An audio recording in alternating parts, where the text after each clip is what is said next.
morning, Peggy. Are you on?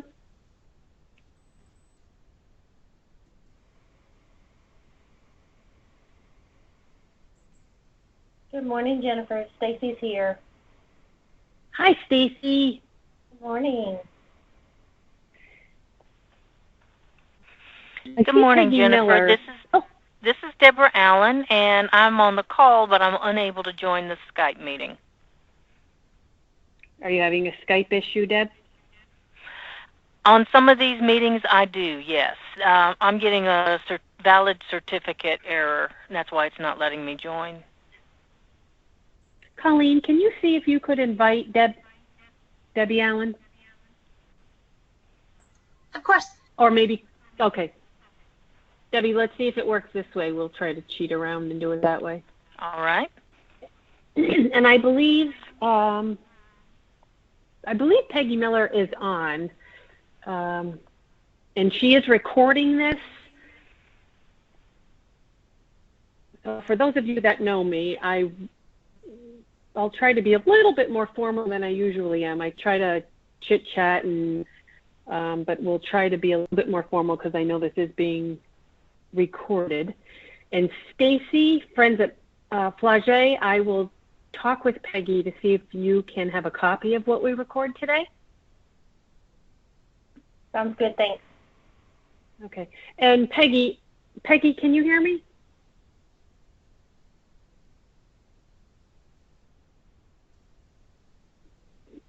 All right, so folks on the phone, my name is Jennifer Atkinson. I'm not going to take attendance. It's kind of hard for me to do that. Many folks, I see 12 guests signed on, and then there's 4 folks with names. I see Casey Paul, a pharmacy sign on, and then Stacy from Flagey. And then I have members of my team on. And we like to include members of my team who have been participating in the implementation, and then members of my team who will be supporting the initiative once we go live. So it's always nice to share the information. So they'll hear questions, concerns, and comments throughout the demo. I'm hoping, excuse me, everybody can see my screen. What you should be seeing right now is the physician's menu with a series of icons on the desktop. Can someone confirm? Stacy or Paul, can you confirm you can see that? Yes, I can see it. All right, perfect. So my friends on Skype, that's what you should be seeing. If you're not, let me know. Deb, were you able to get invited? No, I haven't received an invite yet. You know what? I think it's step where you're in a different network. It's not allowing me to even message you. So unfortunately, I think that isn't going to work. I'll try. All right. To send so this is. I can try. To okay, send it to Chris, if you. Great. All right, try to send it to Deb. Okay, so the other thing I was going to say is, Colleen, if you could easily get your hands on the CPOE training manual. If you can't, I'll send it after. But if we can send that to Deb, she can follow along a little bit on paper if she can't get into Skype, which is unfortunate. Having said that, thanks. My name is Jennifer Atkinson. I am one of many people from my team who has been implementing Med Reconciliation, RxM, CPOE, and EMAR BMV at London, as well as doing parts of that at Flagey. There's a strong team behind me from ancillary, pharmacy, lab, order entry, so lots of folks behind me that helped put this demo together. I was on site at London last week, and 2 weeks ago I was at London and Flagey preparing for this part of it. Go live is next week at London, and this is our last big push to get as many folks as possible a little acclimated with the system. There will be a learning curve. We typically say it's going to be 2 weeks of extreme challenges.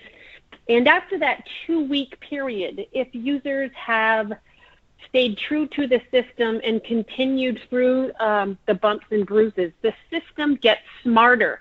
It gets to know you as a user, and it will provide you with the material and the data and the orders that you want to see in the way you want to see them. So I hope to show you that throughout the presentation today. So what I'm going to do is I'm going to start with a Pearl small reflection from Jim Henson. The attitude you have as a parent is what your kids will learn from more than what you tell them. They don't remember what you tried to teach them. They remember what you are. And I like that one and use it often when we have big projects like this, because getting user adoption, primarily the providers and really all the clinicians, our attitude is 90% of that initiative. So if we're humdrum about the topic and the project, they will feel that and not be receptive to the change. So not many of us like change, but with this, there's a lot of positive things that will come about in regard to patient care if we can get over the learning curve hump. So it does come down to how we teach it, how we're able to get it accustomed to what they want to see. So one day at a time, we'll get there. This demo is a little bit different. When I was on site last week, I had a training session. Everybody had their own PC, and everybody walked through every step with me. That's not the case today unless we have folks in their office at their own computers and able to do that. So if I am going too fast, if you are trying to follow along, let me know. I'm going to go a little faster than I did last week when I had hands-on classroom-type trainings. Our schedule won't allow for that. I've only have 2 hours, where last week we were at a 3-hour training. So that just gives you an idea of how long I was taking with the users and walking through each thing. All right, so the patient scenario today, and this is very informal, it's being recorded, but please, your questions are just as important as what I want to tell you. So anyone who has a question on the phone, excluding the members of my team, definitely let me know. And folks on my team, if you have questions, we can talk about those at another time. All right, so the patient scenario, we have a patient that is presented to admissions. They've gone through the triage process. They've been entered into the system and into Meditech. And the first medication reconciliation has been done by the folks upon discharge. So for some of you, it's a ward clerk. For some of you, it will be a nurse that actually does it, a secretary. So keep in mind, workflows will differ from area to area and sometimes from hospital to hospital. But I think most of this you can adapt to your workflow. At least I'm hoping. And if you can't, we can talk about those things afterwards on how we can change them to meet your needs. So many folks at London, and I'm going to be as specific to London as I can because that's what we're focusing on for next week. Many folks at London were very familiar with, and I'm going to the Skype meeting now, what we called view patient records, and we call that PCI. If I click on PCI, I'm hoping it looks a little familiar to some of the folks on the phone. It was a lot of right arrow navigation. You could pick from a list of patients in a bed. You could pick from a list of patients by provider. And once you highlight what you wanted, you would right arrow in, find the provider mnemonic, hit enter, right arrow in, and then to get out of everything, you left arrow back. It's not visually pleasing on the screen, but it did get the job done. With this initiative, as we introduce CPOE, we are also going to introduce, and I'm going to exit out of PCI, we're going to introduce when we go live this icon called Provider Desktop. Everything under this icon is the same exact information as under the PCI icon. It's just going to look and feel different and hopefully improve navigation. Makes it a little bit more intuitive to the user on where they can go to get what information they're trying to access. So I'm going to click on the provider desktop. And before the meeting started, I did put my provider hat on, and I am signed in as a testing provider in the test system. Peggy Miller at London has the provider name and the provider password.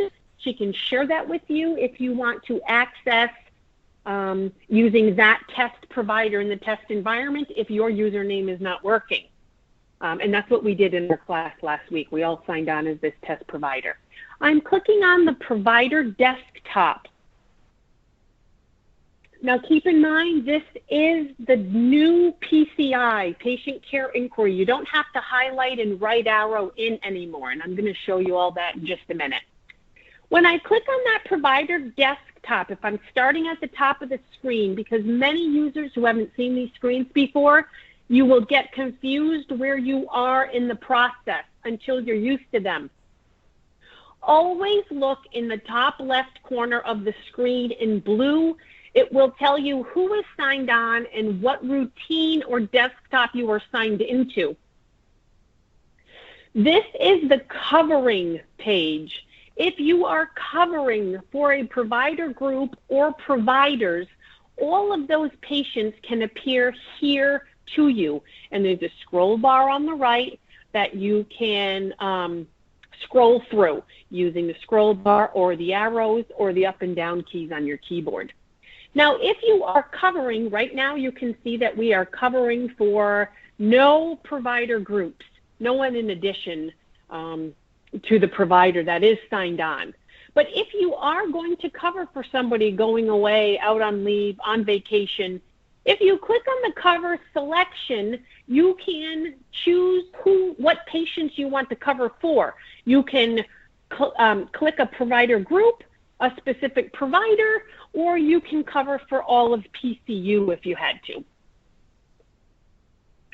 So those are just some ways to change the number of patients that are appearing on the physician desktop. If you're covering for some providers and you need to include or you need to find one specific patient, the Find Patient button is going to let you do last name, comma, first name, and find those patients using the patient find regular patient find techniques. We can do account number, by location, last name, comma, first name, account number, unit number, all the things that you're used to in Meditech already. A couple of things up at the top. If you just want to see outpatients, you just do that by clicking on the outpatient button. You'll only see outpatients. When you want to return to the physician list of patients, you go back to your desktop. If I just want to see a list of my inpatients, I click on the inpatient button. This will show you the list of your inpatients associated to you. You can see your discharge patients that you're covering for, and anybody directly associated to my admitted. Now, once you find your patient from this desktop, and the patient I'm going to try to stay on through most of the day is going to be last name, comma, first name, CPOE, comma, demonstration. My patient is a 45-year-old female. Account number, I'm going to check off my patient.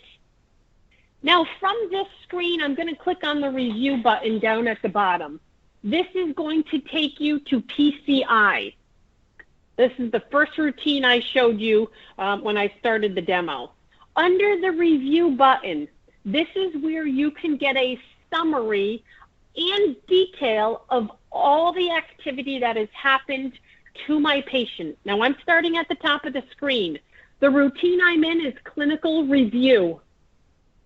This is the new look and feel of how you used to review your patient in PCI with the highlight right arrow, highlight right arrow. This is that routine. You can see we've made it much nicer, and you're going to find when you take the time to get in here, navigating is much easier to retrieve the information you're looking for. Now let's look at the patient header at the top of the screen in green. This is a standard patient header. Many folks are probably used to the format of the header. Last name, comma, first name, age, sex, date of birth, status of the patient, location, room and bed. When the code status has been documented on the patient, the code status will appear in the patient header. CPOE demonstration is a full code. In addition to the code status is going to be height, weight information. All of that coming from the administration process. This was captured at that point on this patient. Unit number and account number. Many of you are probably familiar with the difference. The account number will change from visit to visit. Unit number will retain medication reconciliation information, allergy information. For example, if this patient presents at the hospital and they're on the home med of Coumadin, every time they present to the hospital, Coumadin will be there as part of their medication reconciliation. So we're not starting from scratch with every visit. Allergies and medication reconciliation, adverse events, all of that will be retained on the unit number. Even if an allergy is deleted or a medication from their home med list has been stopped or discontinued, that will always be on the profile for auditing purposes. Account number will change from visit to visit. Unit number will stay with the life of the patient. My patient, as you can see, has an allergy that's been filed to Singulair. This could have been from a previous visit or as soon as this admission. Allergies can be documented in many of our applications because the sooner we get that in, the better it is for the patient. Pharmacy is always made aware of any allergy activity that takes place in any application. That's going to trigger your update acknowledge bypass screen to my pharmacy friend. Now I'm starting at the header in the body here. The patient summary is going to summarize all the activity on this patient. Now, for example, I want to talk about the body a little bit. And what I did was, on the left-hand side of your screen, you're going to see some blue buttons, and I hope the colors are coming across to you on Skype. These are called table headers, and every one of the headers can be closed or open, collapsed or expanded when you first enter a routine. So the folks that prefer to have the information hidden in the body of their screen can be presented with the information in this fashion, in a collapsed fashion. And at that point, you retrieve the information you want to. For example, if I wanted to see the patient's preferred pharmacy, if I click on the plus button, it will open that table up and present the information to me. Once I review it, I can close it if I want. If I'm a user that likes to see everything open right in my face in the body of the screen, you could access this routine in this format. And all I did was opened everything at the same time by clicking on this plus and minus button here in the corner. I've opened up everything. Now, I don't mean to spend so much time on something that seems small, but the way our screens look and feel makes a big difference with user adoption. So if they're seeing a page that they like, it makes sense to them, they will want to dig in deeper on the screen and see what else they can control. Makes a big difference in the day-to-day operation of a clinician if they understand the screen and like the way it looks. The control of that is all done in access dictionaries and preferences buttons, and can always be overridden with a simple click of the mouse in one of the blue buttons on the left-hand side, in one of the blue cells. Now, everything you see here can be clicked on and reviewed, such as the patient summary, the history of the current visit, patient problems that have been documented, allergies. I can take a look at all medications. Notice this cell is white. That's a visual indicator that there are no inpatient medications at this time on this patient. But there is a plus under the ambulatory medications. If I click on that plus button, I can see reported home medications. I can see my patient is currently on acetaminophen, 325 milligram POQ6 PRN for pain. They are on Lantus. They take a multi-supplement and naproxen. These are the 4 reported home medications from the first medication reconciliation that was done on ADMIT. We encourage you to include medication reconciliation during the administration process, the discharge process, and of course on the transfer process when the patient is being transferred from one level of care to another. So at least 3 times in a patient's stay if there's a transfer involved. I'm going to close out of that. Now, if you want to see anything else in a different way, the buttons on the right-hand side, those that are illuminated, that is a visual indicator that there is information underneath for your review. For example, you can review the problem list. Labs, microbiology, these are low lit. That means there isn't anything in that category added to this patient at this time. So the low lit and high lit buttons will change depending upon what activity has been performed on my patient. If I wanted to go back to the patient list and pick another patient, you would do that by hitting your patient list button down at the bottom.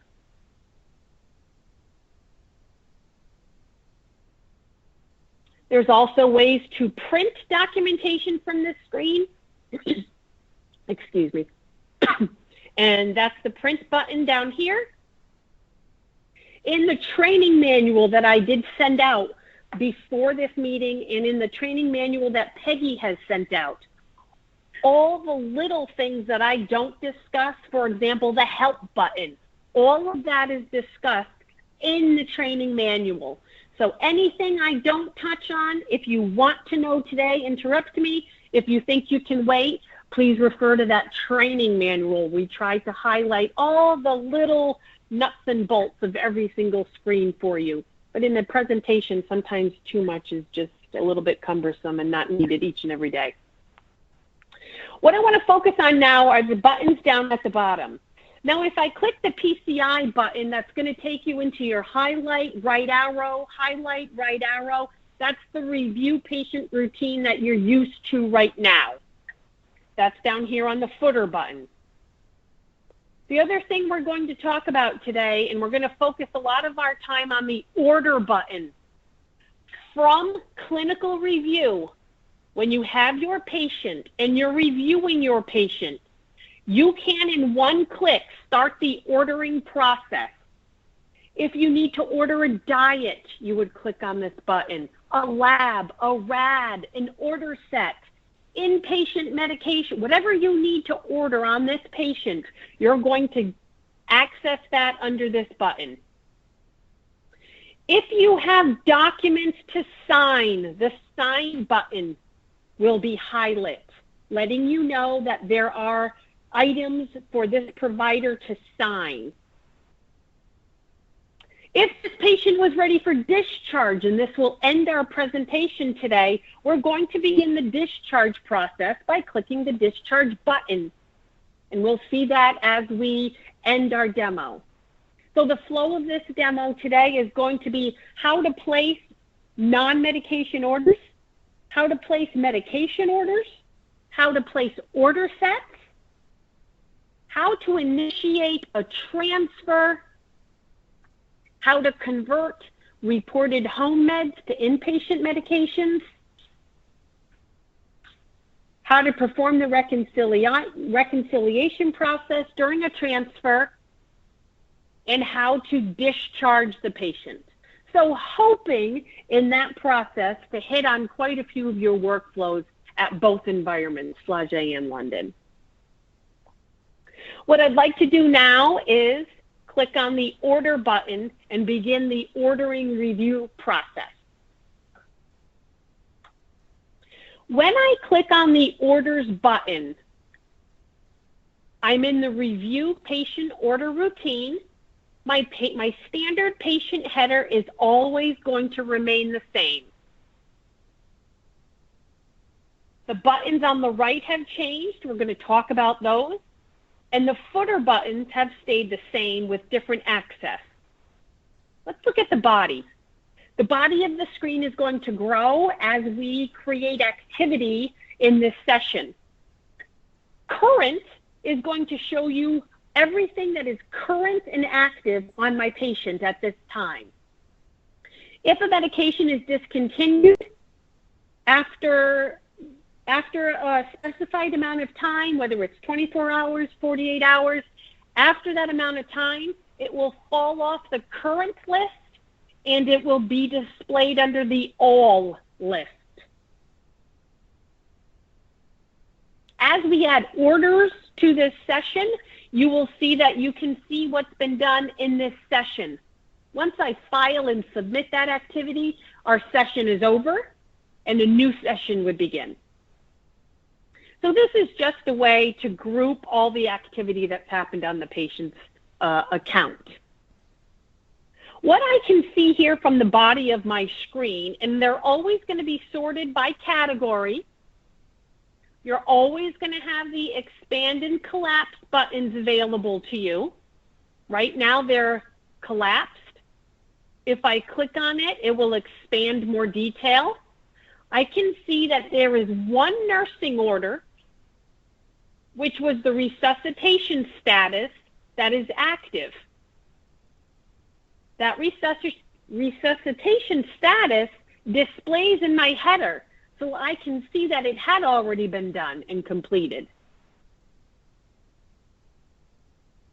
You're going to see the body of this grow as we complete our order entry. I'd like you to take a look at the buttons over on the right-hand side. Let's talk allergies for just a minute. And allergy management changes no matter where you are, from hospital to hospital. We would hope that allergies are being captured as soon as possible. So in my patient's example, singular was captured at admission. If it wasn't captured and allergies are being, captured now, at any time, you can launch the allergy management screen. Many of you know how to enter allergies. It's a simple process. Click New to add new, and you have a type-alone feature. You document allergies. Many of you are already doing that, and then you can delete and edit them. To save time, I'm not going to go through that process. I'm sure those that are doing the allergies are already used to the routine. I'm going to return back to review patient orders.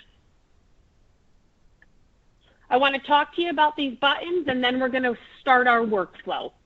The top buttons here we're going to see once we have orders. These are your order maintenance buttons. We can view orders that are already on our patient. We can change doses of orders that were already on our patient. If we happen to implement, and this is something at London that we're having conversations about, if we implement hard stops or renewal policies, the provider has the ability to get flagged with a medication that's going to discontinue in 48 hours. If they click on it, they'll always have the option to renew it for another 48 hours, for example, an antibiotic. That isn't anything that we are implementing and going live with at this time. We are doing some testing with Paul's pharmacy team on the best action to take moving forward with processes like that. If you needed to discontinue a medication, you certainly can do that. If you've entered a medication or a diet, and before you file, you realized it was the wrong one, you highlight it, and then you have the ability to undo that order before you actually submit it. So those are our maintenance buttons at the top of the screen. If you wanted to place an order for an order set, now there's two kinds of order sets that you're going to see at your environment. They are specialty order sets that our team has been working on for months. We worked with Peggy Miller and the specialists on site. They were able to submit their top 5 favorite customized order sets focused in their specialty.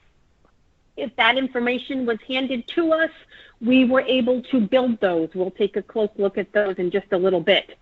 The second kind of order set are the Zinxed evidence-based order sets. We've provided you with standard sets. Though not specific to your environment, you might like those as well. So you're going to see those two different types of sets.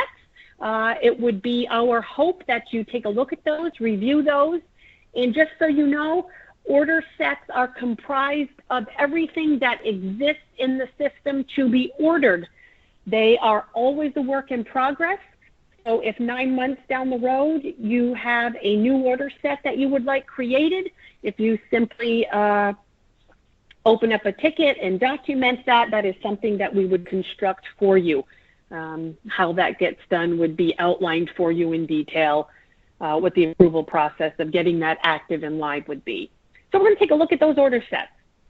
Orders. The orders button is going to allow clinicians to place orders that are non-medication orders, diets, miscellaneous items from nursing, consults, labs, urines, blood cultures. We're going to take a close look at those. The meds fluids button is going to allow the clinician to place medication orders as well as IV piggyback orders, banana bags, IV fluids, heparins, oral medications, anything that we might need to fulfill for our patient for medications would be under this button here. The other thing that we're going to take a look at is continue from ambulatory. This is going to give the providers the opportunity to immediately roll reported home meds to inpatient medications, saving them the time from having to start from scratch, ordering inpatient medications. We're going to take a close look at that. If we had to enter in this workflow changes from hospital to hospital, if we had to enter a brand new reported medication, the patient got to us and they realized they forgot to let us know that they are taking, I don't know, Coumadin at home. To update the home med reported list, you would do that by clicking on the Reconcile Medication button. That's going to launch you into the medication reconciliation routine. I know many of our providers are not doing the first medication reconciliation, but if you are, or if a med was missed, you always have the ability to invoke the medication reconciliation routine, where the patient header would present to you previously reported home medications. The yellow color gives users the ability to trigger a second look at this reported medication.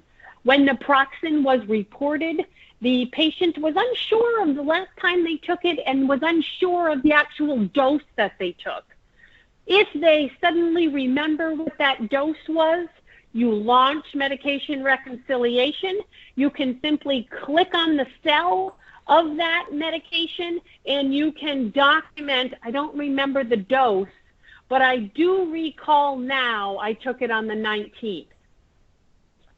You can take attention required off if you want, which would remove the yellow. Simply by clicking OK, you would have updated that patient's medication and the date they last reported it. If you had to enter a new medication, you would do that by launching the Update Med List. I need to update a brand new home medication.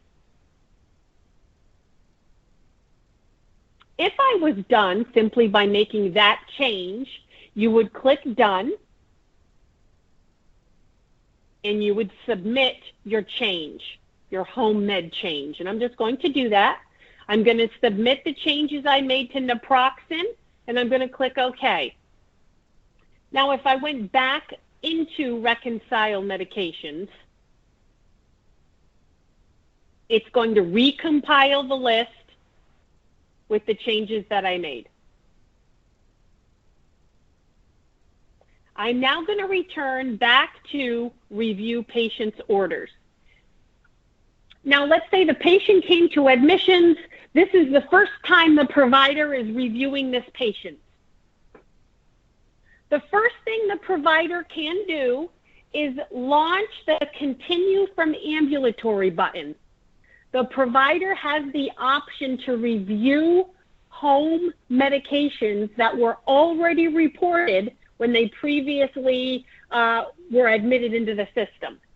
I'm going to click Continue from Ambulatory. Now, I want to explain to you what this is going to do for the provider.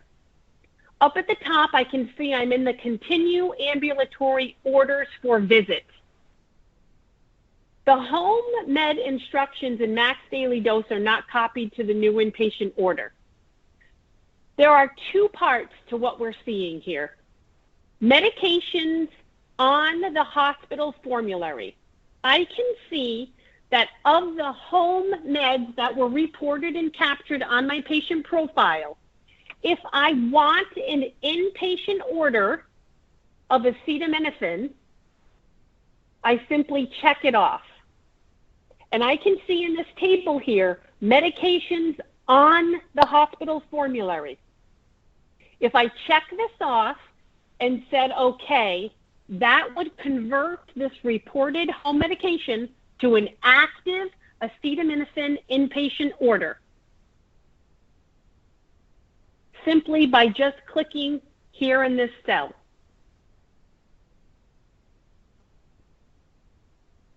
Now, the second part of this screen here, I'm going to close the section I just completed. I clicked acetaminophen. I want to convert that to an inpatient order. Medications not on the hospital formulary. Now, many times reported medications do not have the same NDC number or a direct link to the pharmacy formulary. Those medications need a little bit more attention in this example. Now, what we can do is say, I don't want the insulin, I don't want Lantus as an inpatient order, I don't want them on the multivite, and I don't want them on an inpatient order of naproxen. If you don't want them, don't check them off. Leave them unchecked, click OK, and we'll only convert the acetaminophen to an active inpatient order. And then you can place your own orders from scratch. So that's your first option here. The next option is, well, I want the Lantus. I need an insulin inpatient order. My patient, let's say, is a diabetic and they need to be on insulin while they're here for their hospital stay. If I check that off and click OK down at the bottom, the system told me there's no direct link to the hospital formulary. I want to show you how to process that. Now, the way you process this will be the same way you enter a non-formulary item. So we're doing two things at one time here. I'm showing you how to continue a home med into an inpatient med, and I'll also be showing you how you could enter a non-formulary item, and that will go to the pharmacy for review. So I want the Lantus. I'm going to click that off. And I know Paul's formulary only has Levemir. I hope that's right, Paul, unless I did it the opposite way. But I'm going to click OK. And the system knows that I checked off the insulin. The home med of insulin does not have a direct hit, cannot be converted. As a provider, you don't really know what the inventory is in the pharmacy. So let's say you were going to look for Levemir. This is a medication lookup. It gives you the opportunity to change it to an alternate therapeutic substitution. We don't have Lantus. They don't stock Lantus. Let's say if they have Levemir. I'm typing LEV. And in this example, Levemir is showing up. You could click Levemir, click the route you want, and place the order. That's how you can change a home med to a pharmacy med. If you searched Levemir and it did not show up as an option in the body of your screen, you're not stuck. You don't have to stop. You can still continue. And that's important. We never want to stop you or lock you on a screen. If Levemir didn't show up and you were certain that's the medication you wanted, if you had to order a non-formulary item, the button is always available to you. Simply by clicking the non-formulary button, you can order a non-formulary med. I'm clicking that. The system is saying, why do you need a non-formulary? Why? Our scenario is, and I'm doing an F9 lookup, I'm trying to order the patient's own medication. Let's say could not be found in lookup. F12 or click OK. And now you're taken to a non-formulary screen where you can order whatever it is you want. If you wanted to order a purple cow, you could. Now, the more you can type in, the easier it's going to be for pharmacy when they fill this request. And again, all of this stuff is pre-built. All of this works off of a type-along feature. All of this is available to you in a lookup using your F9 button. You don't have to free text everything. All of these screens are popping up for me on their own. If I type daily here, D and daily pops up. The more you type, the more filtered your selection screen becomes. You also have the ability to add additional comments, something you want to alert the pharmacy to, because every order you place, every medication order you place, goes to pharmacy in an unverified status and will be reviewed and verified. Unless you are an ED provider.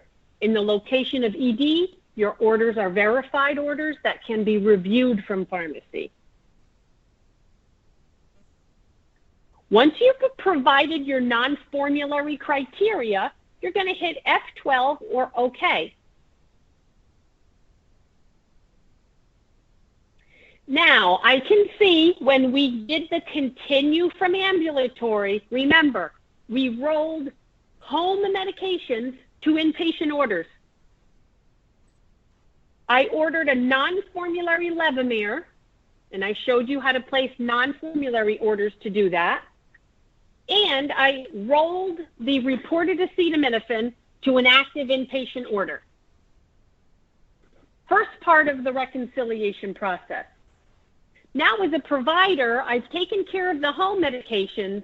Now I need to add some new orders to this admitted patient.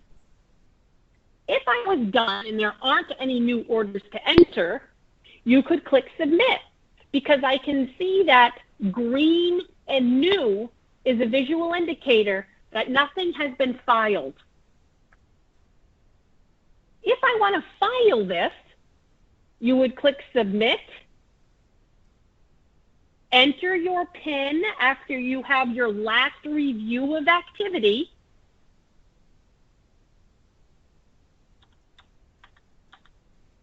I'm entering my PIN, I'm clicking OK or hitting F12, and I am submitting my orders. And once they're submitted, the status changes to unverified pharmacy. They are now on the pharmacist's desktop in an unverified status, waiting for them to be verified.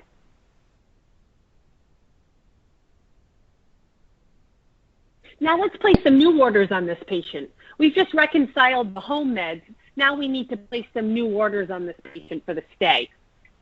The first thing we're going to start with is the orders button. This is where you're going to place your non-medication orders. And I'm going to click that button there. Now, this is going to get a bit repetitive, but this will become one of your favorite screens here. This is favorite orders. Your personal favorite orders. I'm signed on as POM-PROV, the provider POM-PROV. These are my favorite orders. As we move through the system today, whatever we order that I think should be one of my favorites, I commonly order it. I'm going to save it as a favorite, and then it's going to be pushed right to the front screen. Now, what does that mean? That means that I can order, for example, this, oops, I'm sorry, I clicked when I didn't want to. See this basic metabolic panel? Basic metabolic panel, today and now. I commonly order it today and now. I ordered it, I saved it as a favorite, I need to order it now.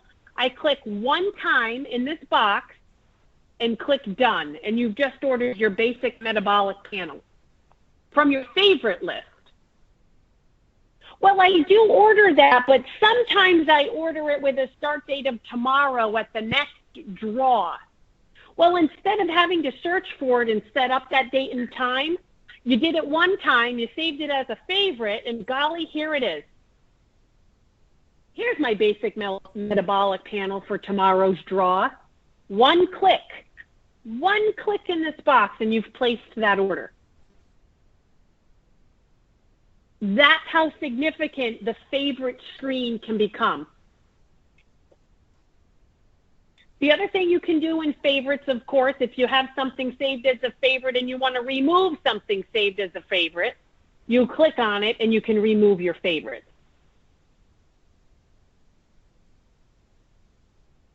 Favorites are also filed by category. So you can have all of your favorites here as soon as you go to order something non-medication related in this example. Or you can say, oh, I got to order my consult. Where are my favorite consults? If I click on consult, it's going to show you all of my personal favorite consults with my favorite defaults. So if I need a social services consult, one click and done. I need a dietary consult, one click and done.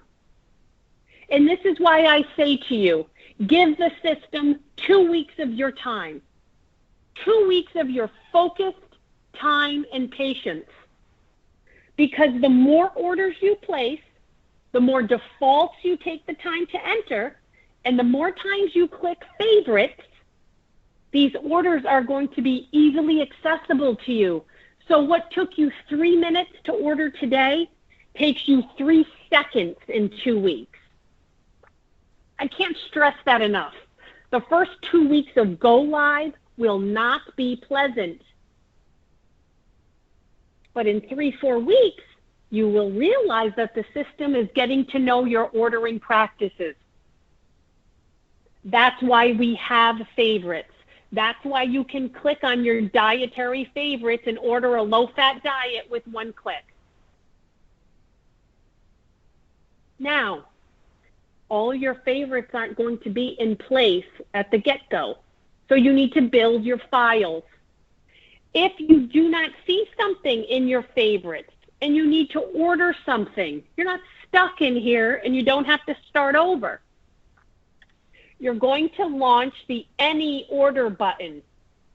If you're ordering something outside of your favorites, which eventually you probably won't be, but in the beginning, you will be ordering any order. I'm going to click Any Order.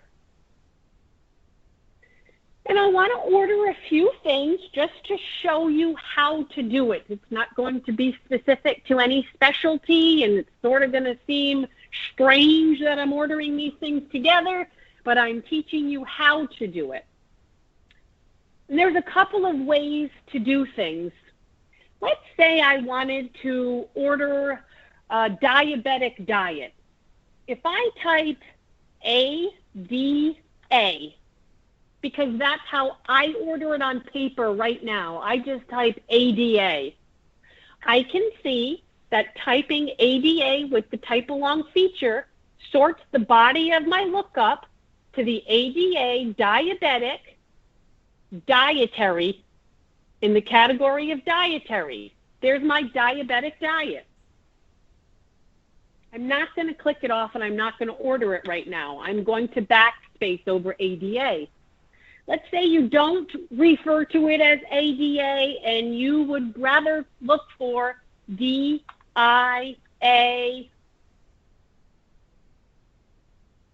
Here's my diabetic diet showing in this lookup. Same exact thing I recalled with ADA. I'm going to get rid of the DIA in the search on field. Let's say you don't know what diet you need, but you need a diet. D-I-E. All your diet, anything with the word diet in it, will sort to your screen, where you can then, using the arrow button, look for what you want. I'm showing you this because the naming convention can be a name to many.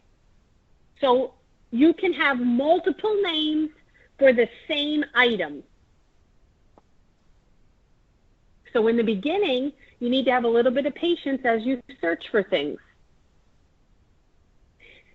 If you're looking for the diabetic diet and you always write ADA and you can't find it with ADA, let us know. And as soon as we can possibly get into the system, we will build this for you. If you want to call a lab something, we can add synonyms.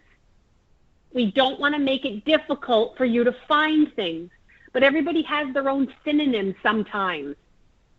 If you don't tell us what you want, we can't build it. If you take the time to tell us, we will build it. So let's go ahead and order our diabetic diet. You do that by highlighting what you want and clicking select. As soon as I do that, this little order selected header will increase.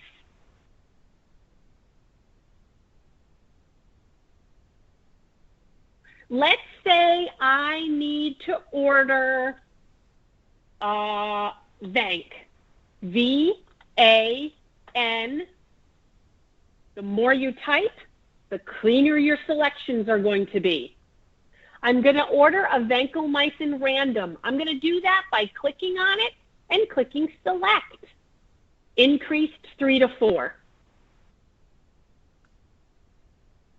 Let's say I need a life vest for my patient. Can I type life vest? I certainly can. Highlight, click select. Now I have 5 orders.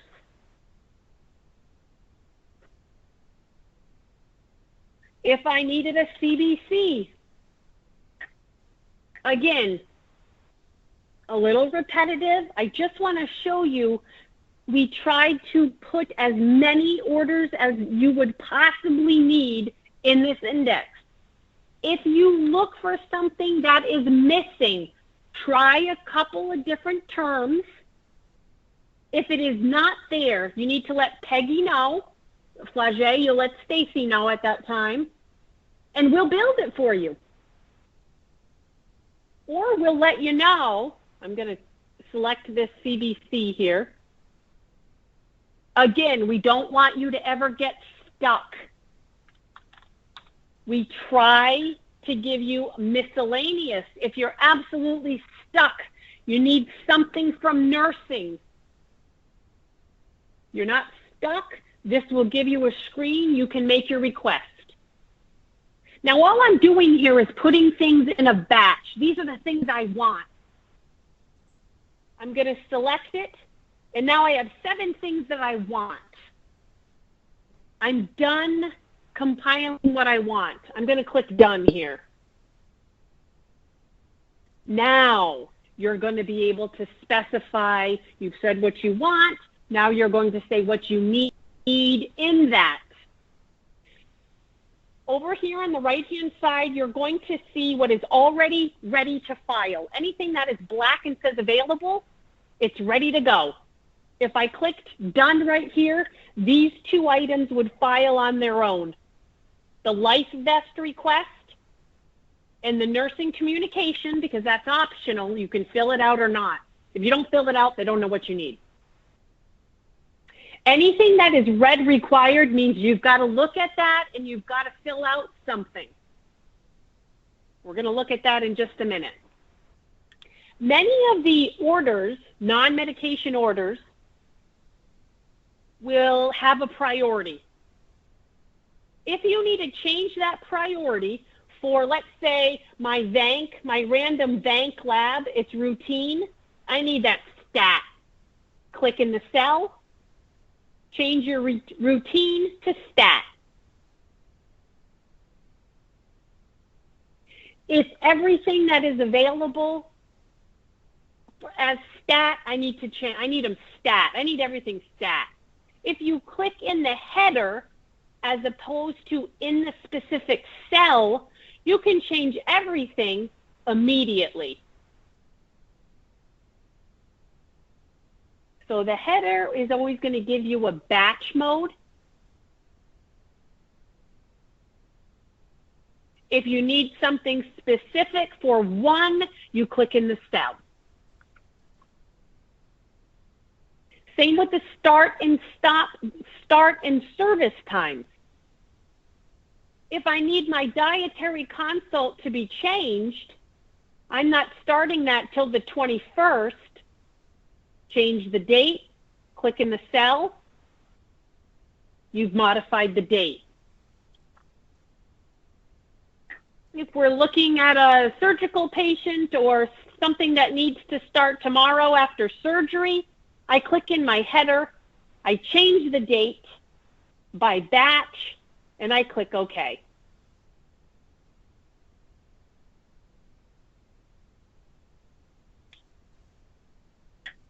Now you can see the equipment here. It can be set up as a series. It's a little bit grayer in that section there. Certain labs are set up as series orders. If you click in the series field, you can set up a series. And I can say that I need this on the 21st, I don't know, BID or daily, or I need this lab 3 times a day. I can do that. Only if it's set up as a series, though. That just gives you a little extra functionality for labs that can be set up as a series. If you're having this done, let's say a vanc order 3 times a day for 6 days, you can set that up here. Now let's take a look at the details. Anything in red I need to look at. So if you click on the red, you're going to work on one at a time. The consult to social services. I'm going to click on the red. Now it's going to pop up additional information. What's the reason for the referral? If you click in a field, it's going to let you know this is a lookup field or free text. Again, just trying to help you get through these until you actually know what belongs in the field so that you don't get frustrated. Here you would document your reason for referral. It's free text, and it needs to be documented or we don't know what to do with it. So we've put a little asterisk here.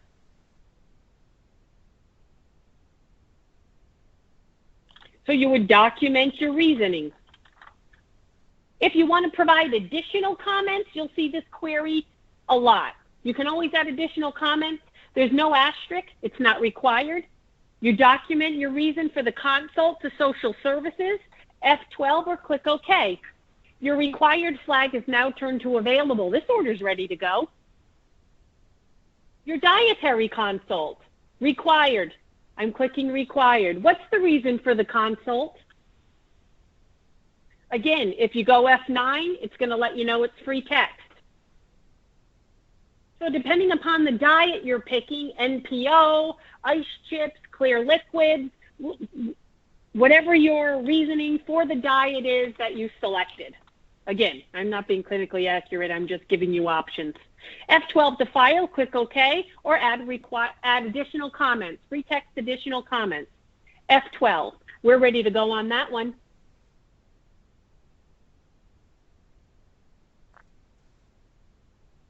Vancomycin. enter the required information. I'm skipping over that second diet there. If there's a specimen comment, use previous blood sample.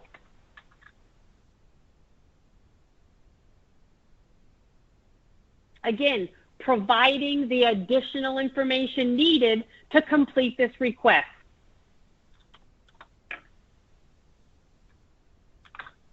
F12 to file, and then you can document the service date and time. And you don't have to be specific when you want this draw to happen. You don't have to specify the hours and minutes.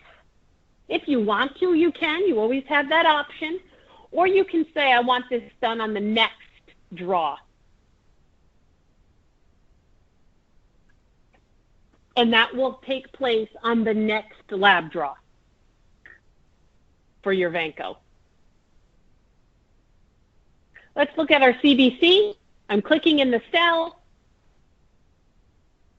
Specimen comments, click OK. When do you want it done? Pick your date, specify your times. I'm using the drop-down arrow because I want it on the next one. Click OK or F12, and here I can see these are ready to go. Oops.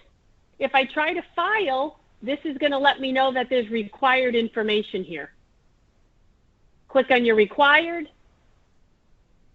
The system is intuitive enough to know that we've added 2 diets to our patient. Is this diet to be added to the other patient's diets, yes or no?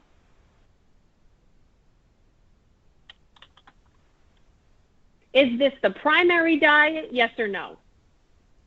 F12 to file. I've added the criteria I've needed. At this point in time, this is how you would do your last preview, make your edit, adjust your priorities, start and start service times, set up a series order if you need to, and you have the ability to add these as favorites. One way to start your favorite compilation.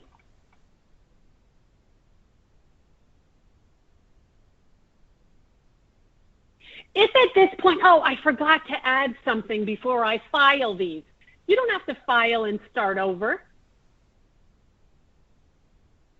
You're going to use your Add More button. What are you adding? Do you need to add another order? Do you need to add an order set to this? Or do you need to add a medication? You can always launch to more. You never have to start over. I'm done here. I'm good with this. I'm going to click done. Here I can see everything that I just did that is new. Green and new means it has not been submitted yet. Now at this point, the provider would enter some medication orders. Just for today's demonstration, I'm going to click submit. You do not have to click submit here. So I'm going to click submit because I just want to get you used to that process. Your last session summary, your e-sign, F12 or OK to file. And now you can see the body of my screen is beginning to build. Here was my dietary. I'm clicking on the plus button. Here's my nursing orders that I entered. The 2 medications that I placed when I continued from ambulatory. The 2 labs that we just ordered.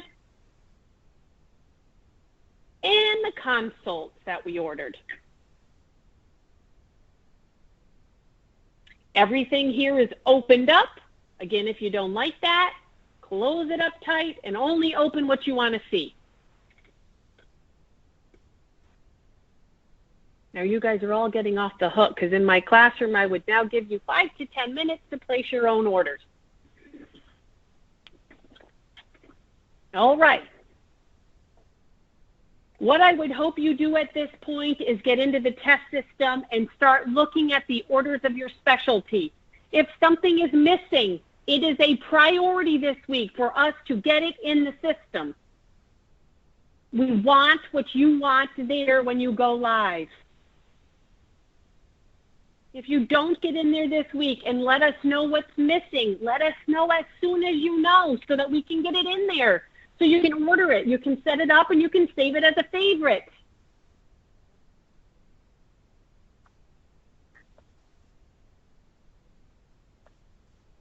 Let's move on to meds and fluids. This is the button you're going to use to order anything that is medication related.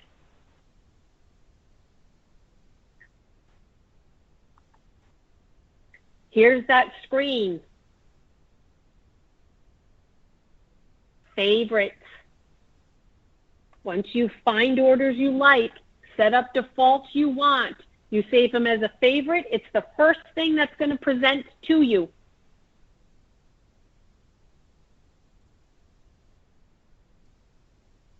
My provider has indicated the following favorites. For my patient, I'm going to order the DuoNeb.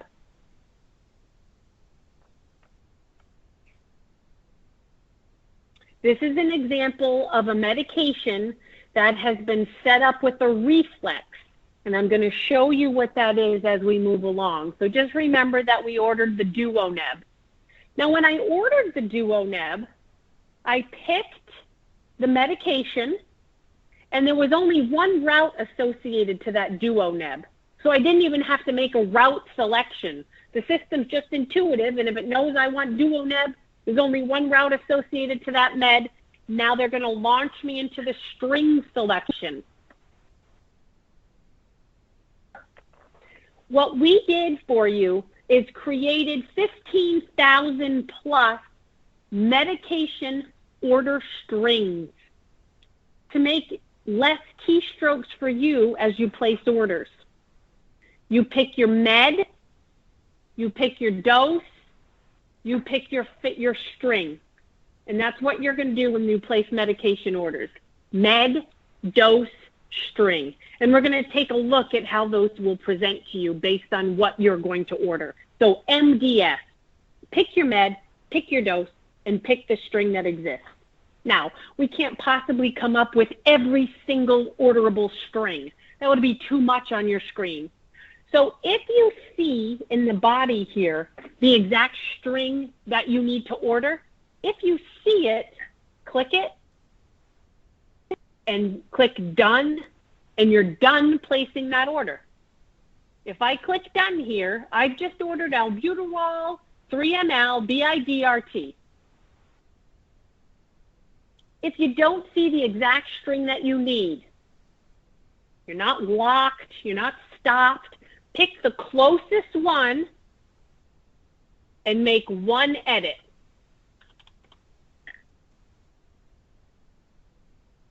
Everything can be edited. If you see the string you want, click it. If you don't, click the closest one, make your edit, and save it as a favorite.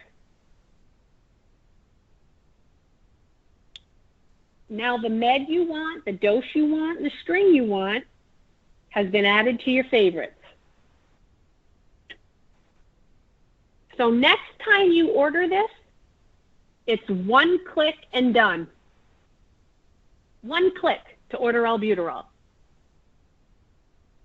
I'm going to click done here. I have one order in my header. Let's take a look at ampicillin. Ampicillin is an antibiotic, and we are working with Paul to capture additional information for antibiotic orders. So let me give you an example of what I mean when I say that. So if I want to order ampicillin, it's not a favorite, as I can see. I'm in my favorite medication lookup here. The nice thing is about favorites, if you're ordering something outside of the favorites, the system will automatically launch you into the full formulary lookup. I'm not going to click on this. I'm staying in my favorites, and I'm going to type AMP. And as I do that, favorites is low lit, full formulary is high lit. So you're not locked into your favorites. Outside of my favorites, I want to order ampicillin. The more I type, the better my lookup. I see the product. Here's the MDS. Here's the med I want.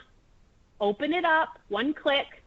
What's the route you want? Now, if a medication can be given in multiple routes, you have to pick the route that pertains to your order. I'm going to click PO, one click, and now I'm launched into the pre-built order strings. If you see your string, pick it. If you don't, take the closest thing you can and make the edits you need to the dose, directions. If you needed it PRN and it was scheduled, you can change that.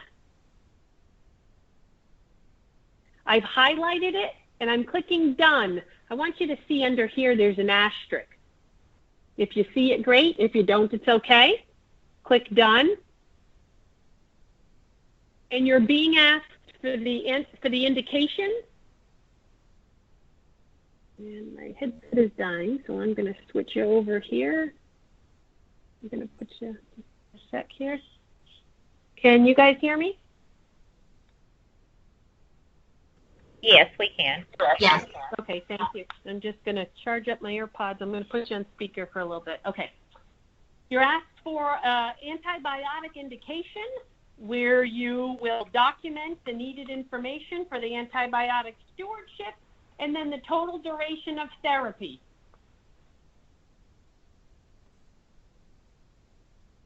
And Paul, if you're still on, we've got a little bit of trimming to do here, so I'm going to make a note of that, and I'm going to change that query. The word therapy is cut off. I did not notice that yesterday or all last week, so let me make a note and I'll fix that. I don't know how I didn't see that last week, but okay. And again, duration of therapy, whatever would pertain there. F12 to file. Lab results, if they are associated to the order, will present at this point in time. Review, click close. And I now have 2 orders on file.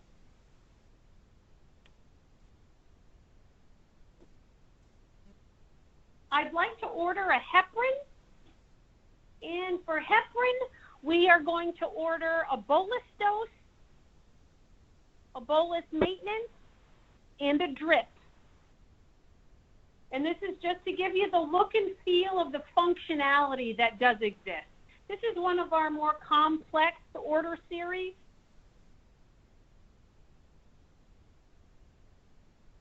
HEP.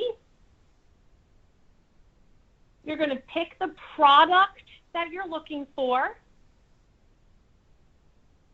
How do you want to give it? This will be my bolus push. There's a workflow document that's been handed out to our pharmacy friends and all of the nursing staff on this specific workflow. So if you have not seen that, please reach out to Peggy and she will email that to you. Again, this is one of the more complex workflows. You don't need a workflow document for every order that you place. This just happens to be one of the bigger ones, so we created one just as a friendly reminder. You may not even need it.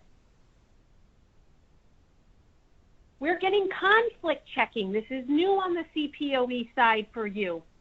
If there is a conflict against something that's on the patient profile, we can control if that pops up to our providers. The conflict is going to show in red. If you click on the red text, it's going to expand why you're getting that conflict. All of this is coming from our formulary service vendor. Happens to be First Data Bank. The provider has a couple of options at this point. First of all, they didn't have to click in the red text. So if they didn't click in the red text, they would stay on this screen and they can override the conflict by choosing the override comment of their choice. pharmacy will then later review this information during the verification process.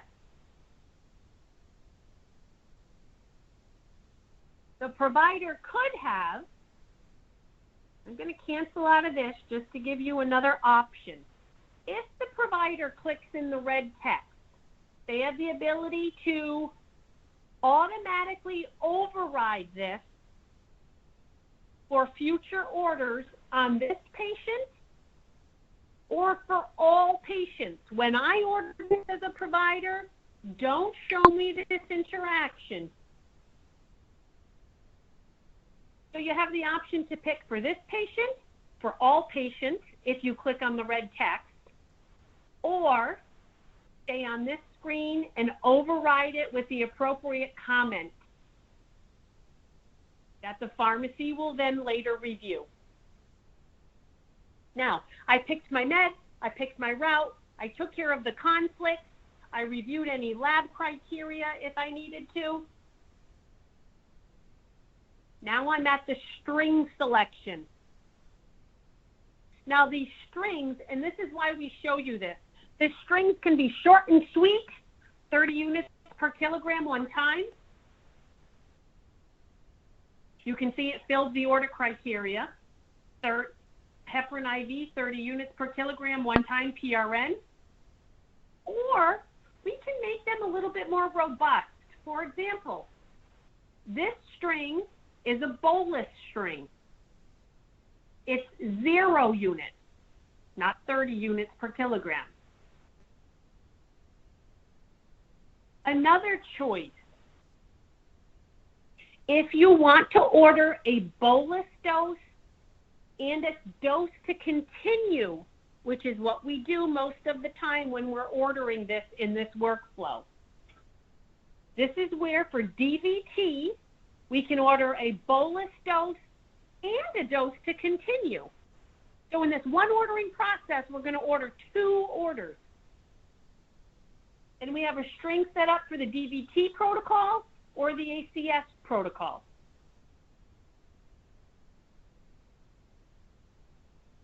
So again, if you take that extra moment to read the screen,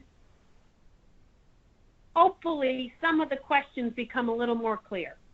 I'm going to go ahead and order this, and I want to show you the workflow. I'm ordering a bolus heparin and a maintenance. Click done. This screen is busy, but it serves a big purpose. There's 2 parts to this screen. The top part is criteria for your bolus heparin. The bottom part is criteria for your maintenance heparin. Again, there's a lot of information on this screen because you're doing 2 things, ordering 2 orders in this one session.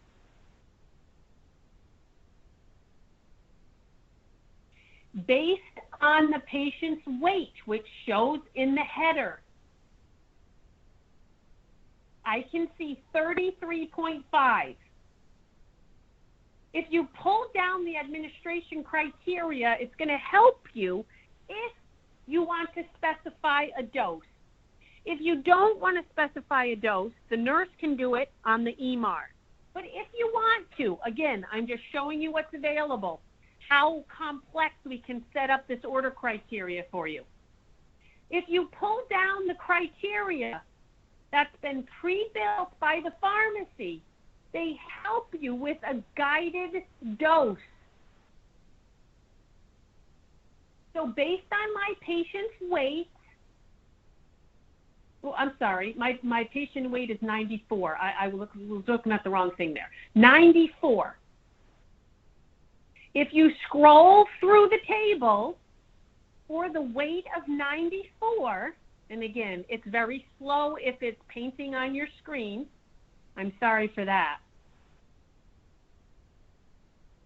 For 94, I can see the bolus dose is 77,500 units for my bolus dose of heparin. I click OK, and I can enter my 75 in the dose field if I want to. 7500, and I file my bolus dose. Now, the continuing order, I don't want to specify a dose because that's dependent on the PTT result. I'm going to leave it 0. My directions will be daily using my type along feature, and I'm done with my order. I'm going to click OK there. I've done my bolus and my future maintenance. Click OK.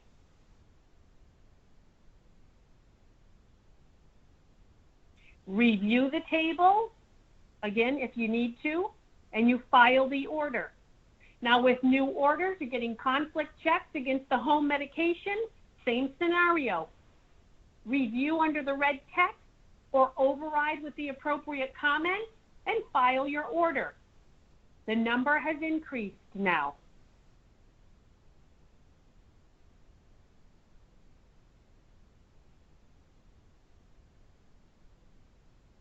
Now let's order our heparin drip.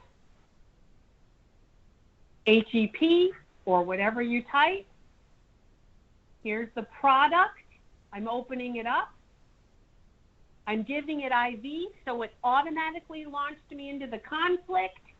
This is going to get a little repetitive now because I have multiple heparins on the profile. Picking the comment. Now, here's a string selection based on my patient's weight, 94.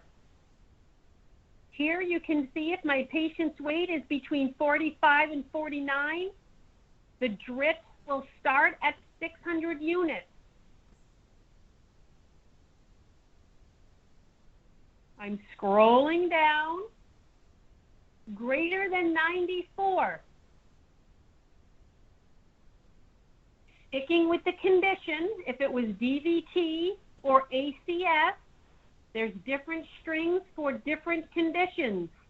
Here are my DVT. Scrolling up, here are my ACS.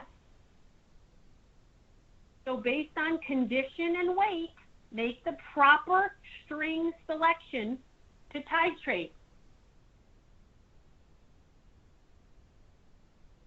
You don't have to figure any of it out. When you highlight the appropriate string based on the condition and the weight, 1,800 units titrate will default in for you. The nurse will now see a bolus dose, a bolus maintenance, and once the PTT is reviewed, she can adjust the maintenance, and she can start the drip at 1,800 units. I'm going to click Done. No titrate instructions in addition to what I've already selected.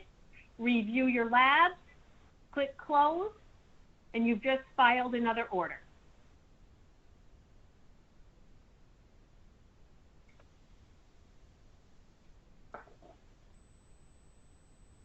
Again, we try to show you the more difficult orders.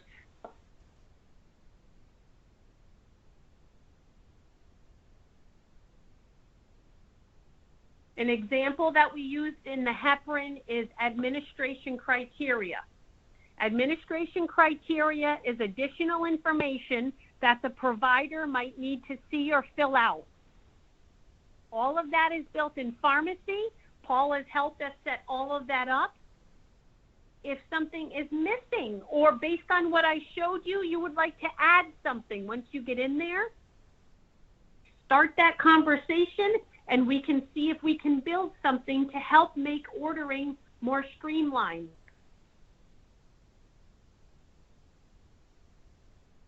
If I wanted to order a fluid, your lookup is easier and the ordering process is more streamlined if you click on the fluid button.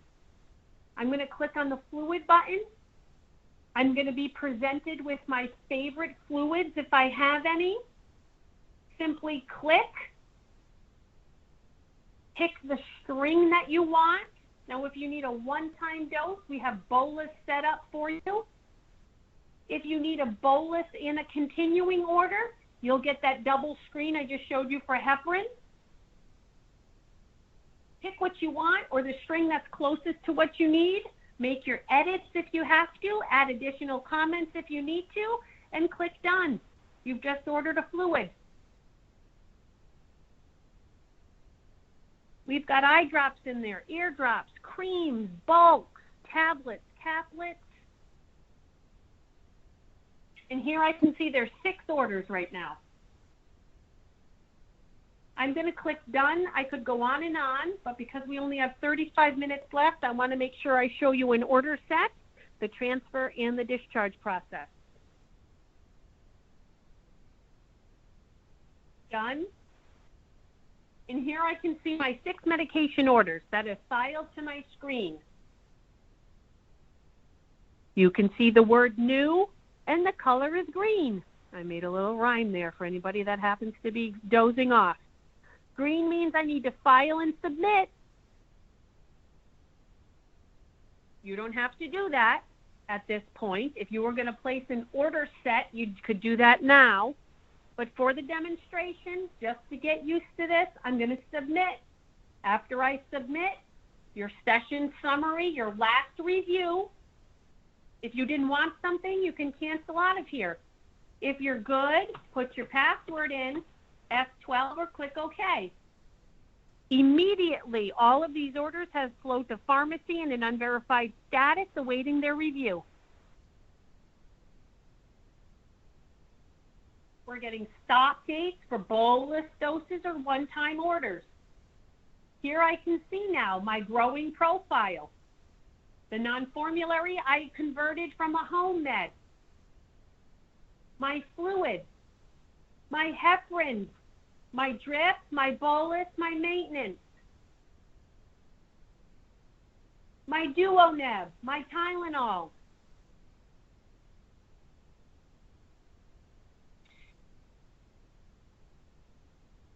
And then my labs and my consults that I ordered previously.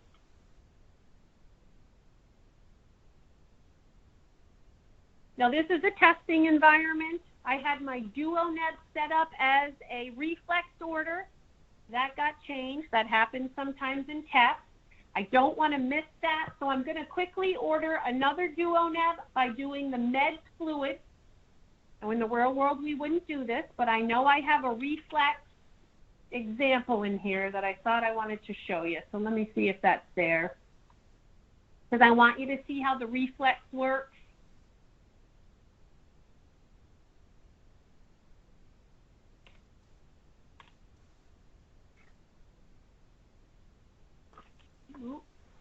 Where did that go?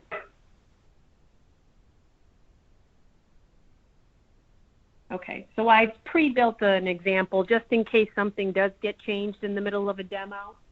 So I know this has a reflex associated to it. In the real world, that would say Duoneb. You would pick your product, pick your route, pick your string, and click done. Now, here's an example. If you have a medication that is reflex, it's going to automatically order that reflex order as soon as you place your med order. This is just letting you know that that is happening when you place to that Duoneb order. You click OK and done, and it will file your budesonide, the Pulmicort, in addition to the aerosol therapy order. That's an example of the reflex. The first Duoneb I picked did not have that, and I apologize for that. But again, sometimes in the testing world, things get changed. So think about your specialty and how that might benefit you. That was behind the scenes set up. You didn't even have to place that aerosol therapy order. You're going to submit that. Again, your password, F12 or OK. I've now just placed those 2 new orders. Let's take a look at order set. I'm going to click on order set. Just as a reminder, anything in the order set has to exist under the order button and or meds fluids button. It has to exist in the system somewhere. Order sets are a collection of orders by specialty.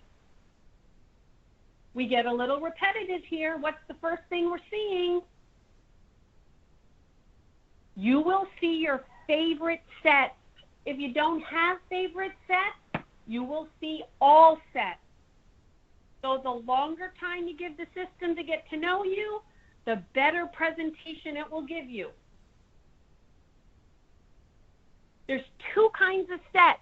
If you think of two subsets of order sets, your customized specialty set from your hospital, from your clinicians. Every specialty should have 5 to 6 of those. For example, if I look under nephrology, here are the sets for nephrology. If I look under general medicine,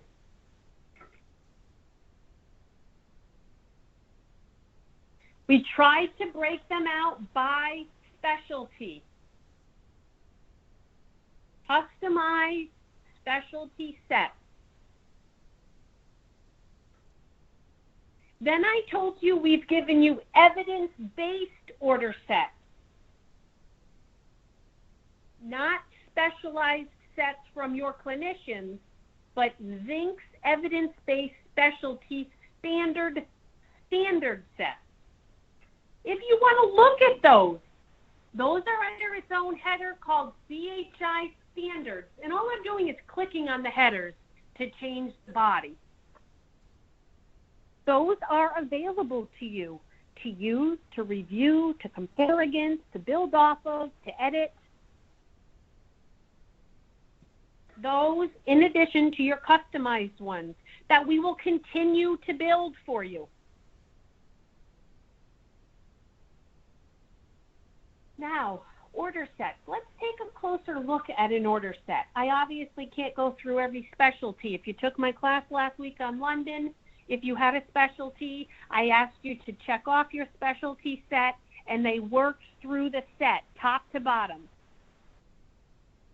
Here, I'm going to demonstrate the structure, how to navigate through a set. Every set is structured the same way. So once you get used to the format and the flow, they will all be in the same way, all set up the same way. So let's look at cardiology, for example. I click on the header of cardiology. I see my specialized, my custom sets to London. And I'm going to pick the transradial PCI order. To select the set, you click in the box with a mouse click. To process the set, depending upon how you gravitate with your mouse, you're going to click on Done or Process. I'm clicking on Process. Now, this is the closed view of the order set. All my table headers present to the clinician in a closed status. Now let's just talk about what this screen is telling me. If I have multiple sets selected, I can flip between sets by going previous set and next set. I only have one selected, so these are not highlit. If a set is more than one page, and some of them can be, these are your page navigator buttons. I need to go to page 2. I need to go to page 1, so on and so forth. The title of the order set. You always have the ability to add more. I showed you that before when we ordered our labs and rads and diets. You're never limited to that. You never have to start over. In addition to this order set, I'm going to show you at the end how we can add additional labs, rads, diets, or meds. Let's take a look at the body of our screen. Patient status. There's one item under here that I'm going to need to take a look at. Code status. There's one item under here. That's what the 1 is showing you. patient care section, which we're going to open up in a minute, there's 7 items under there. Under the medication section, there are 40 items under there and 8 reminders. Let's take a look at what those things are. Now, what is our recommendation, our best practice suggestion, you do not have to adhere to this, but we have done this before many times. We have found that if you open up the entire set, you can come into it collapsed, take a look at it, and then open the whole thing up by clicking on the plus button at the top. It will open up every single section. As you complete your sections, close it up. When you are at the bottom of the set, every table will be closed and you will know you're ready to go. It helps keep you organized. When you're multitasking, getting phone calls, getting interrupted, you always know where you left off. So having said that, I've opened up my set, and with the scroll bar, you can sort of get a quick look at what a set entails. I've scrolled all the way down to the bottom. I'm going back up to the top. I know the screen is painting. Skype can make that look a little overwhelming. Let's just take a look at the flow of an order set, shall we? The first is patient status. If you need to order the patient status as part of this set for your specialty, you check it off. I can see now that I have checked one item of 1 in this section. When you check something off, if you look to the right, there's a pencil. Here's a blue pencil. Here's a red pencil. If your pencil is red, there is required data needed to complete this portion of the order set. If I click on my pencil with my mouse, asterisk will be your visual indicator of what is required. The patient status order. If I do an F9 lookup here, if I was transferring my patient, it would make sense that the ER patient is going to be admitted to an inpatient, a change in patient status. You would fill out the criteria to complete that. If the patient status doesn't pertain to what you're doing, don't check it off. You're not ordering this. Close your section. That section is complete. I don't need anything from that section. Resuscitation status. Well, I can see here it's in the header. It's already been ordered. Don't select it and close your section. Now I'm on the patient care section. There's 7 items and 2 reminders. 2 reminders are in yellow. We used reminders to help organize your sections. We're going to see that more when we get into the medications. Do we need to order the vital signs? If we do, check it off. When you check it off, if your pencil turns red, you must click on the pencil and provide the missing data. If your pencil stays blue, you do not have to do anything to it.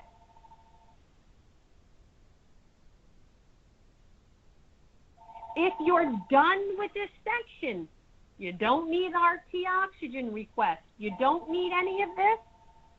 Pick what you want. You've identified you're going to order 1 of 7 options.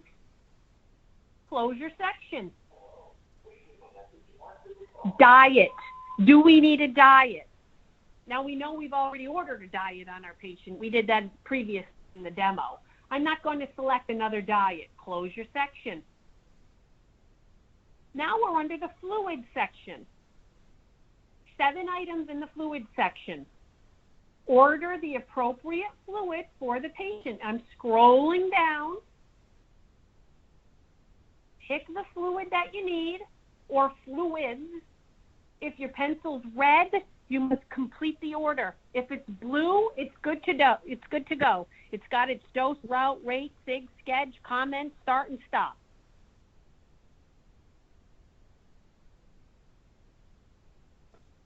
I only need 1 of those. I'm going to close my section. I'm done with that fluid section. Medications now. 8 reminders. Reminders are in yellow. We try to help categorize the medications. Nitrate section, statin section. Again, for ease of selection, beta blockers, inhibitors. Work through each section and each subsection, picking what you want. When you pick a medication, you will be hit with conflicts. Click in the red to get further detail on why you're getting that conflict if you want. Override it if you're moving forward, or cancel it if you're changing your mind. All of that is reviewed by the pharmacy later. And you simply make your way through that section. When you're done, close it. I selected 1 of 40 medications. Now, just to save time, you're going to go through every section. Lab section, diagnostic section, and choose your consult. Again, red pencil means required information is needed. If it stays blue, you're good to go. Close your section. Once you're at the bottom and all your sections are closed, you've completed the order set.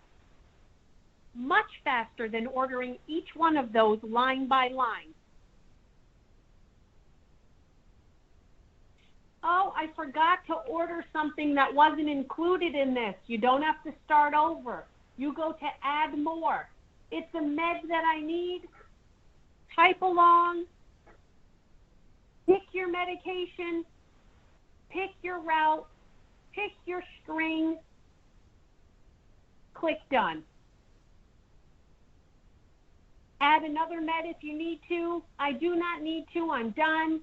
Click your done button. Anything you order in addition to an order set will go to the bottom of your screen for review. And it will be pre-checked. If your pencil's red, you missed something. If you want to order an additional consult, you can do that by the add more button, or you can see this add button here. You can always add something to a section. Multiple ways to do the same thing, because we want you to be able to retrieve the information you need. I would love at this time to ask you if you have questions, but with so many folks on the phone, that's not realistic. Please compile your questions and I will gladly provide the feedback. If I am done with my order set and every set has the same flow regardless of specialty, different information under each table, but the table, you're never going to find patient status at the bottom of your set. So if you can order one, you can order all of them. If I'm done with my set, you click done. Everything included in your set will now go to your screen. My new orders in green need to be submitted. Submit. PIN, F12 are okay.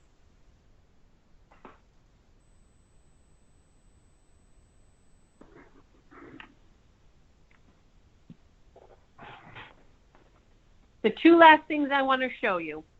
How to process a transfer. when I initiate the transfer, which is here, really quickly, we admitted our patient came to the hospital, we did med reconciliation. The doctor continued reported home meds during his reconciliation and added new orders and meds to the patient profile. If this patient was being transferred from one level of care to the next, a transfer can be initiated by using a transfer button. I'm clicking the transfer button. The patient's status, they're going from one level of care to the next. Reason for admit to the next location. Let's say they were an ED patient and they're being admitted to CCU. Again, lots of different patient scenarios, but I think you'll get the nursing type is an F9 lookup, critical care adult, location preference, near nursing station, I don't know, again, tends to fall. F12 file or click OK. Oops, I'm sorry. The admitting provider, and I know the mnemonic, so I can type it in. If you didn't know the mnemonic, you can do a lookup into the provider dictionary, and if there are special instructions to leave them. You can leave them here in a free text box, not required. F12 or OK. I have now initiated the transfer. As the patient is transferring, you must reconcile their medications. You must reconcile the reported home meds and the inpatient orders on the profile. When you initiate a transfer, the continue radio button will automatically default. All orders will continue unless specified. Now, I'm scrolling to the top of the screen. As you reconcile home meds, this medication, the acetaminophen, I have reviewed it. This was originally continued to an inpatient order. It was reported and it was continued. Remember when we did that? That's right. I reviewed that, yes. I'm reviewing this and I recognize it's a continued order. I will deal with it when I get down to the inpatient order list. Review. Reconciliation is done on this home med. The Lantus was also continued to an inpatient order. It was a reported home med. That's right, yes. Okay, nothing I need to do with this. I will get to that review down here.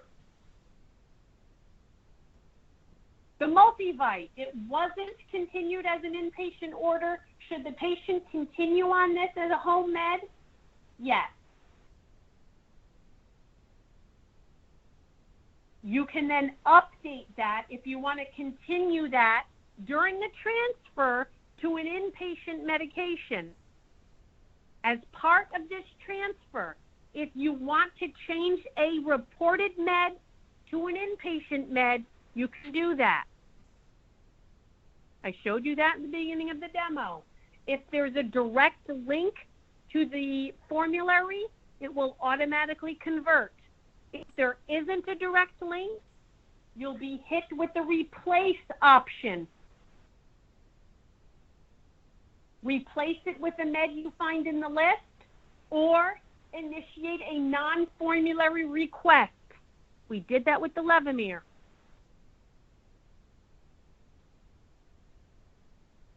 I'm not going to do anything just to save time. I'm clicking done there.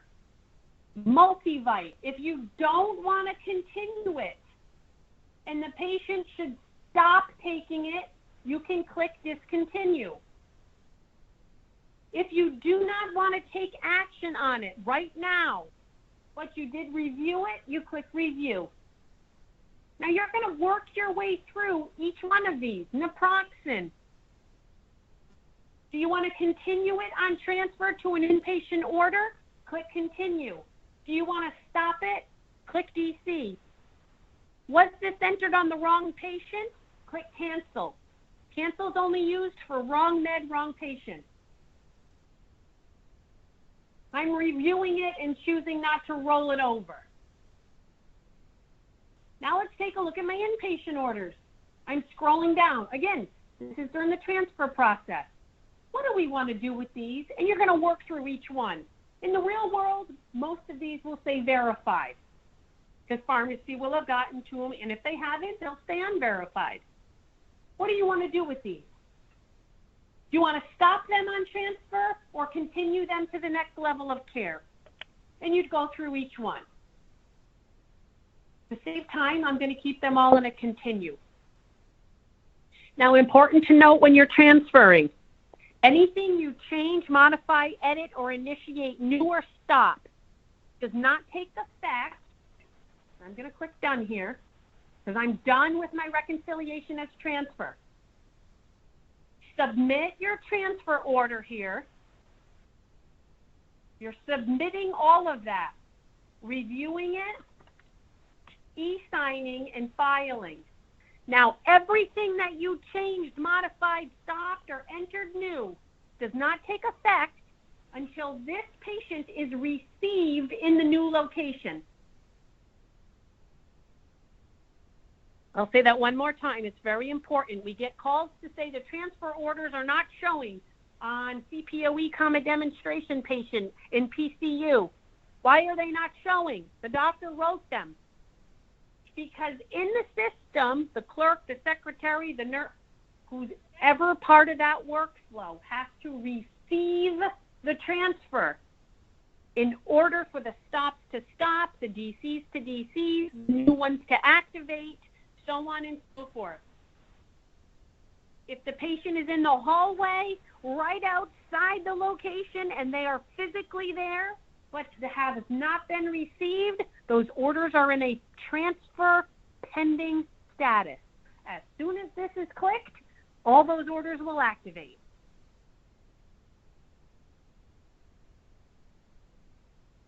Now, in our realistic world, the patient has been transferred. That reconciliation has been completed for the second time. Let's look at discharge. Our patient is ready to go home. Discharge should initiate reconciliation for the third time. You're going to initiate the discharge by the footer button at the bottom. I'm clicking discharge. Now, the discharge plan will be touched by many clinicians. What I want to focus on with you right now is how to reconcile orders and write scripts. The first thing that has to be done, of course, is the date and the disposition. So if I'm discharging today and now, you click the edit button, the discharge date and time, and the discharge comment against medical advice. F12 in file. And the discharge disposition is additional information about AMA or whatever the discharge disposition is, and you can document that. Okay? Again, the discharge plan can be looked at as a giant order set. I'd like you to take a look at the prescription section. This will invoke the third medication reconciliation. Providers, you would click on the edit button. Now, when I have a completed patient, which I don't, so some of the access is not going to be on the screen, but I'm going to talk about it. Right now, I have medications and equipment, orders and referrals, or all. New script, 0. We must address at this point in time what we're going to do with home medications, inpatient inpatient medications in what we're sending our patient home with as far as new scripts. When we're done with this section, controlled medications that we have continued or entered new will print to a defaulted printer, to a hard copy piece of paper. Controlled meds. Those would then be handed to the provider for a signature and given to the patient to fill at their local pharmacy. Non-controlled orders will be automatically transmitted to that preferred pharmacy that we looked at the beginning of the demo.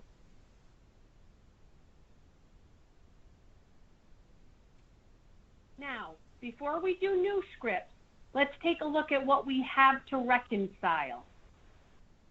Here is an inpatient penicillin order that was an active inpatient medication.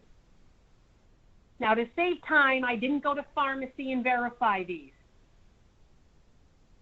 What do you want to do with this inpatient medication? Now, all medications have to be reviewed or addressed. If they're not, they'll automatically discontinue at the time of discharge.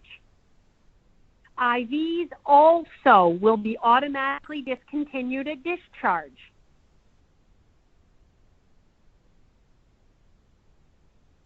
Now, if you convert the ampicillin at this point in time, you're going to get the inpatient medication instruction detail page. And this is all the information that was entered at the time the inpatient order was entered. Now it's giving you the ability to take this inpatient order and automatically roll it to an outpatient script. And the only thing needed for the outpatient script is the quantity.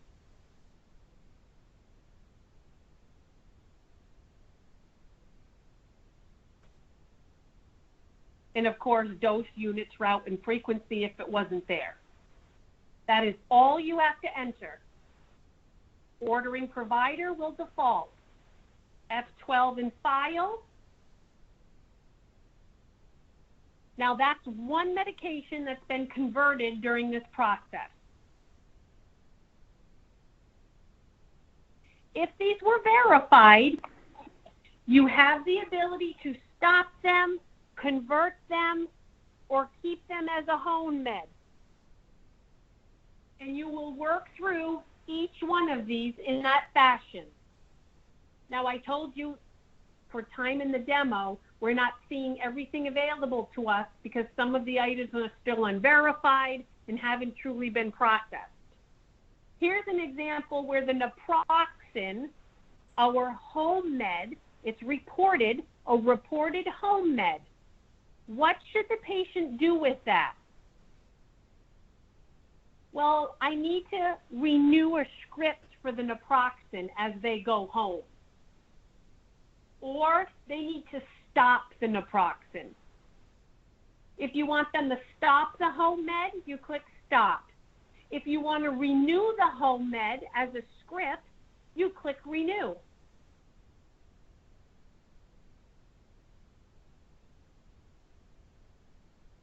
Here you can see modify script.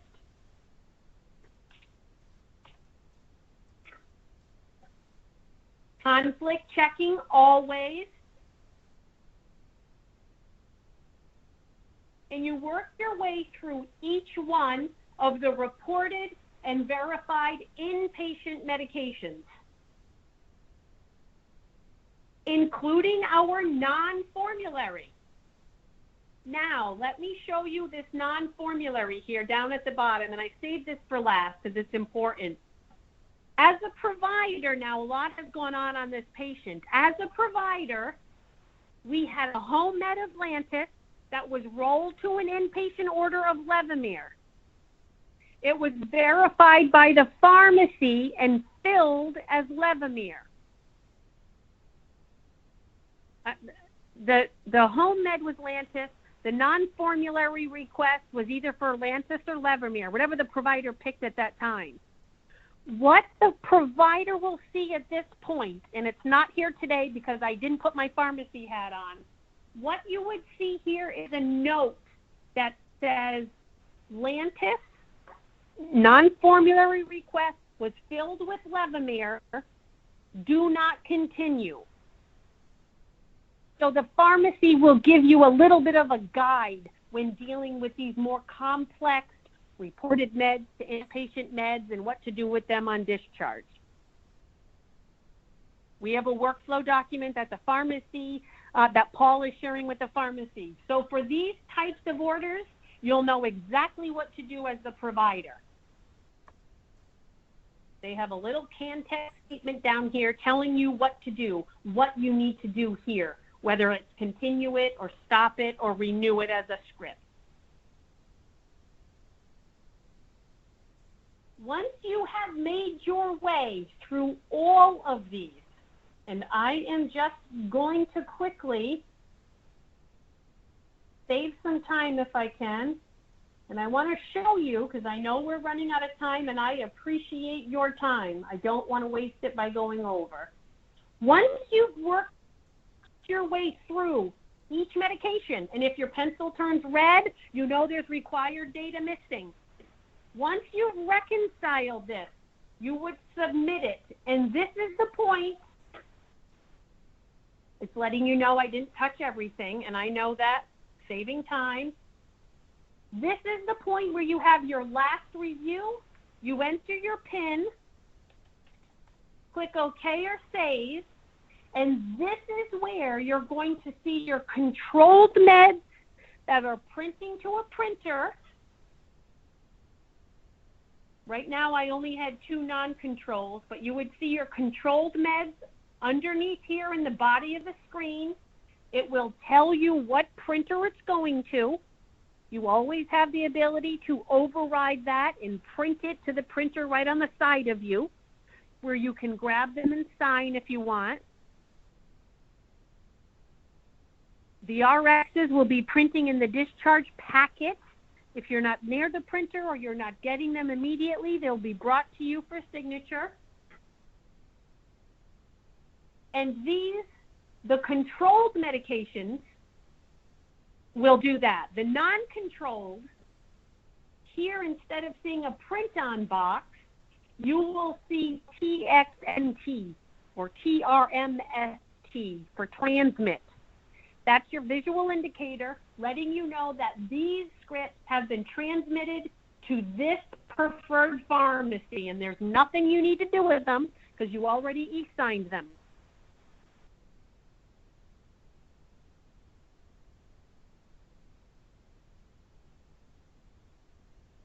At that point, you say, okay. I'm not going to be able to do that because I'm missing some printer information here. So I'm going to click cancel, only for this demo. It would file, recompile, date and time your reconciliation on this patient's unit number, and it would hand off the discharge plan for the other clinicians to complete their individualized sections.